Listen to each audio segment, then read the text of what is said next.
Samajwadi party के राष्ट्रीय महासचिव एवं राज्यसभा सांसद रामजीलाल सोमन ने बीफ व्यापार यानी गाय के गोश्त का व्यापार का खुलासा करते हुए कहा कि विगत 11 वर्षों में जितना बीफ व्यापार फला फूला है उतना कभी नहीं, और इस व्यापार में जहां प्रथम नंबर पर ब्राजील है तो वहीं भारत अमेरिका को भी पीछे छोड़ते हुए दूसरे स्थान पर पहुंच गया है।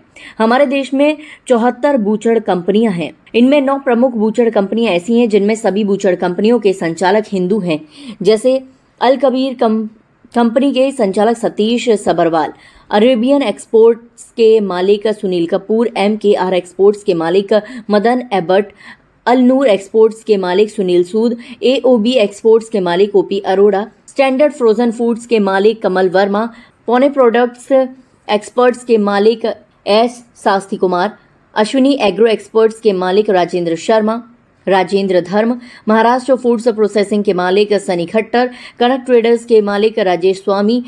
जब इस संबंध में बीफ व्यापारी सतीश अग्रवाल से पूछा गया कि किसी भी हिंदू के लिए ये व्यापार उचित नहीं है तो उन्होंने कहा कि धर्म और व्यापार 2 अलग चीजें हैं और हम व्यापार को प्राथमिकता देते हैं। अमेरिका के कृषि विभाग यानी USDA ने भारत में गाय के गोश्त यानी बीफ के निर्यात की संभावना व्यक्त करते हुए कहा कि वर्ष 2024 की तुलना में 2025 में 4.57 MT मिलियन मैट्रिक टन से बढ़कर 4.64 मिलियन मैट्रिक टन होने की संभावना है। इसका सीधा अभिप्राय यह है कि भविष्य में ये व्यापार और तेजी के साथ बढ़ेगा। इस व्यापार से जुड़े व्यापारियों का कहना है कि वर्तमान सरकार की नीतियों के कारण ही बीफ के व्यापार को प्रोत्साहन मिल रहा है और भारत सरकार के खाद्य प्रसंस्करण मंत्रालय द्वारा इस व्यवसाय को सुदृढ़ बनाने के लिए उदार भाव से विशेष अनुदान दिया जा रहा है। सुमन ने कहा कि गाय के गोश्त के इस व्यापार में अच्छी खासी भागीदारी उत्तर प्रदेश की है, जहां तथाकथित यशस्वी मुख्यमंत्री नित्य प्रति गौपालन और गौ माता का राग अलापते रहते हैं। उत्तर प्रदेश में आवारा पशुओं के नाम पर उन्हें रखने के लिए गौशाला केंद्र बनाए गए हैं। उनमें पशु चारे के नाम पर पहले ₹30 और अब ₹50 प्रति पशु प्रतिदिन मिलते हैं। भला ₹50 में किस गाय या सांड का पेट भरा जा सकता है। परिणामस्वरूप भूख से हजारों गायें दम तोड़ती हैं और उन्हें वहीं JCB से गड्ढा खोदकर दफन कर दिया जाता है। योगी और मोदी का गौ प्रेम मात्र दिखावा है। इनके लिए धंधा प्रथम है और धर्म बाद में है। देश की जनता को ये जानना बहुत जरूरी है कि 2014 के निर्वाचन आयोग की वित्तीय रिपोर्ट के अनुसार भाजपा ने बीफ कंपनियों यानी गाय के गोश्त का व्यापार करने वाली कंपनियों से 250 करोड़ का चंदा लिया था। इन कंपनियों के नाम है रिफिको, एलाना, फिक्रियो, कस्बा एवं इंडार्क फूड्स लिमिटेड आदि। एक आधारिक रिपोर्ट के मुताबिक 2024 में बीफ कंपनियों से भारतीय जनता पार्टी ने 550 करोड़ का चंदा लिया।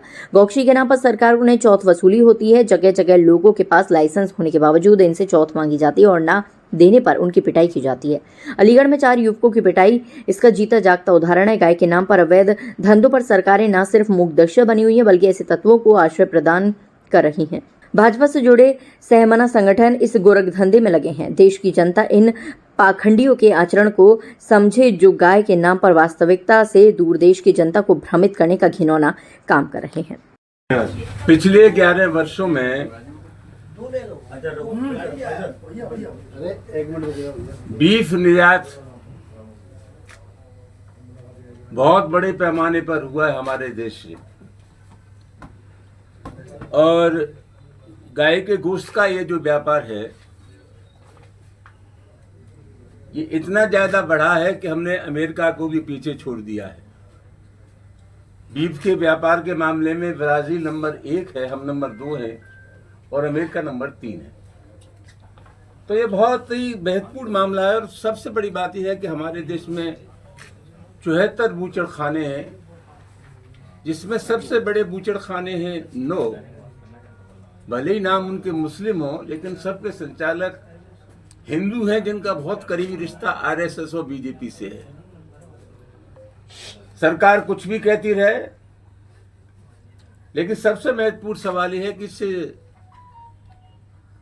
गाय के काटने के व्यापार को सरकार और ज्यादा प्रोत्साहित कर रही है। भारत का जो खाद्य प्रसंस्करण मंत्रालय है उस व्यापार को प्रोत्साहित करने में लगा है और इसके लिए विशेष अनुदान की व्यवस्था की गई है। उत्तर प्रदेश में भी तमाम बूचड़ खाने हैं जिनका संचालन हिंदू लोग ही करते हैं, सबसे महत्वपूर्ण बात यह है कि 2014 के चुनाव के बाद इलेक्शन कमीशन ने जो रिपोर्ट जारी की उसमें कहा कि 250 करोड़ रुपया भारतीय जनता पार्टी ने जो गाय के मांस का निर्यात करने वाली कंपनियां हैं उनसे 250 करोड़ रुपया चंदा लिया है और 2024 के चुनाव के लिए आंकड़ा 550 करोड़ रुपए है। तो सरकार के संरक्षण में ये धंधा भली भांति फल फूल रहा है और ये अमेरिका का जो कृषि मंत्रालय है उसने ये संभावना व्यक्त की है कि 2024 में भारत से जो गौ मांस का निर्यात हुआ है 2025 में संभावना और ज्यादा है गौ मांस के निर्यात की।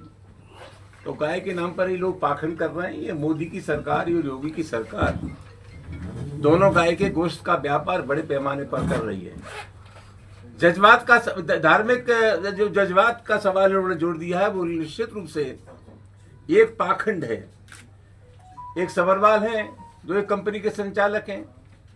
सबरवाल से जब पूछा गया कि भाई आपके गाय के गोश्त का जो निर्यात कर रहे हैं ये धार्मिक दृष्टि से तो ठीक नहीं, आप हिंदू होने का हिंदू क्या होता है, व्यापार पहले और धर्म बाद में है।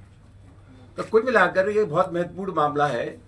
पूरे समाज में एक मनोवैज्ञानिक असर जो डाल रखा है बीजेपी के लोगों ने, आरएसएस के लोगों ने, योगी और मोदी की सरकार ने कि हम तो बहुत गाय प्रिय हैं, ये भ्रम जनता से दूर हो जाना चाहिए। और सबसे बड़ी बात तो मैं कह रहा हूँ, गाय के सबसे बड़े कातिल ये है। अब तक क्या होता था कि जितने आवारा पशु सांड और गाय घूमते थे गांव में उनकी लोगों ने गौशाला बना दी। पहले एक पशु के लिए 30 रुपए का चारा आता था, 30 रुपए आते थे चारे के लिए, एक पशु का पेट भरने के लिए। अब वो राशि 50 रुपए हो गई है। 50 रुपए में किस पशु का पेट भरा जाएगा, ये एक विचारणीय सवाल है। और हालत क्या है, ये कहें कुछ भी, जितनी गौशाला बनी है हमारे प्रदेश में, रोज गाय मां मरती है और मरने के बाद जेसीबी से गड्ढा खोद के उनको दफन कर दिया जाता है। ये गायों को बचा नहीं रहे। गायों का सबसे बड़े कातिल अगर कोई है तो योगी मोदी है, बीजेपी और आरएसएस है। ये जो भ्रम बना हुआ है इनके बारे में कि गाय के बड़े रक्षक है, ये भ्रम टूटना चाहिए। हकीकत क्या है उसी के वजह से हमने आपको एक कष्ट दिया था कि इस देश की जनता वास्तविक तथ्यों से परिचित हो।